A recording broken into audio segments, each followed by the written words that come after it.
Before we begin, don't forget to like this video, subscribe to the channel, and turn on notifications so you never miss another untold Hollywood story. Behind the laughter we remember, there are often stories of pain we were never meant to see. Vivien Vance spent decades making America laugh, yet her own life was shaped by silence, fear, and endurance. The applause hid wounds that never healed. What audiences saw was comedy. What Vivian lived was survival. For years, the world believed Vivien Vance lived a charmed life beside Lucille Ball. Together, they created one of television's most iconic friendships. But behind the smiles and perfectly timed jokes was a woman quietly breaking under pressure. Vivian later admitted that the damage done behind the cameras hurt far more than any role she ever played. Her story is not just about fame, but about the cost of it. Vivien Vance was born Vivian Roberta Jones on July 26, 1909, in Cherryvale, Kansas. Her childhood was ruled by strict Methodist beliefs and a mother who viewed acting as sinful. From an early age, Vivian felt drawn to performance, but every spark of creativity was shut down. She was told the stage would lead her to ruin. Those words followed her into adulthood like a curse. In a family of 6 children, Vivian often felt like the outsider. Her imagination, her energy, and her dreams made her different. When the family moved to Independence, Kansas, she found brief freedom through school activities. Drama class became her escape. Her teacher, Anna Engelman, was the first adult who encouraged her talent instead of shamming it. At home, however, nothing softened. Every dream was met with resistance. Vivian made a bold decision to leave behind not just her town, but her identity. She abandoned the name Jones and chose Vivien Vance, inspired by folklorist Vance Randolph. It was her first act of reclaiming herself. Soon after, she left Kansas entirely. In her early 20s, Vivian began performing in regional theaters in Tulsa and Albuquerque. Her talent was undeniable. By 1930, the local community admired her so much they renamed a theater the Vivien Vance Playhouse. With only $50 and a suitcase, she boarded a train to New York. She had no idea how high the cost of her dream would be. New York in the 1930s tested her resolve. By day, she waited tables. By night, she auditioned endlessly. Rejection became routine, but she refused to go back. In 1932, she landed a role in Music in the Air, which ran for 2 years. Slowly, Broadway began to recognize her brilliance. While her career rose, her personal life crumbled. At just 19, she married Joseph Danick Jr. Hopping marriage would offer stability. Instead, he abandoned her after 3 years. The rejection left a lasting scar. Later, she married actor Philip Ober, whose jealousy turned violent as her success grew.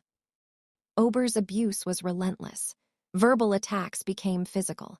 On more than one occasion, Vivian arrived at work with visible bruises. Lucille Ball herself begged her to leave him. Years of trauma finally caught up with Vivian in 1945, when she suffered a complete breakdown during a stage tour. Vivian entered therapy and remained in treatment for the rest of her life. She openly admitted she had cracked under pressure. Rather than hiding from her pain, she began visiting psychiatric hospitals to comfort others. She understood suffering because she lived it. Even then, her career continued to move forward.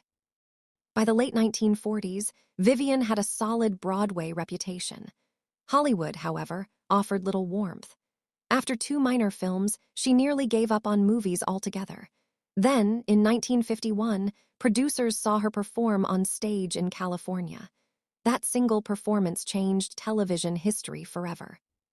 She was cast as Ethel Mertz on I Love Lucy, but Lucille Ball initially resisted the choice.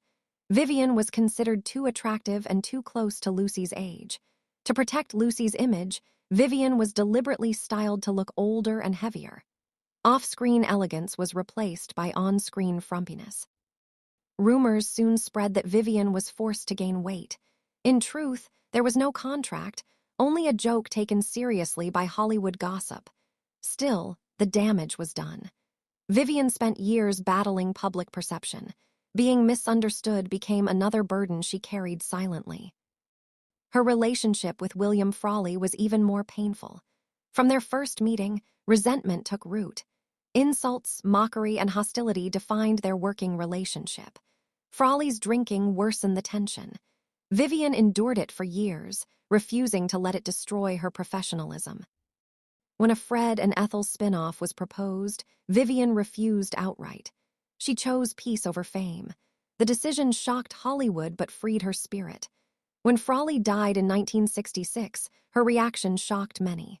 For Vivian, it marked the end of a long emotional imprisonment. Behind the laughter, Vivian's mental health continued to suffer. Anxiety, trauma, and grief followed her long after the show ended. She struggled with infertility, a pain she rarely discussed. Her failed Broadway comeback in the 1960s publicly humiliated her. Fame had faded, but wounds remained. By the 1970s, Vivian took roles out of necessity rather than passion. Commercials replaced center stage. Then came the diagnosis that changed everything. In 1973, she was diagnosed with breast cancer. She faced surgery, chemotherapy, and unbearable pain with quiet dignity. Despite her illness, Vivian reunited with Lucille Ball in 1977. During filming, she suffered a minor stroke but never complained. She delivered her lines flawlessly. No one realized it would be her final great performance. She had mastered hiding pain long ago. In her final months, Vivian dictated letters revealing the truth of her career. She wrote about sexism, lost opportunities, and being trapped in one role. These letters were not bitterness, they were honesty. At last, she reclaimed her voice. Lucille Ball visited her shortly before the end, sharing tears and laughter. Vivien Vance passed away on August 17, 1979. She left behind more than laughter.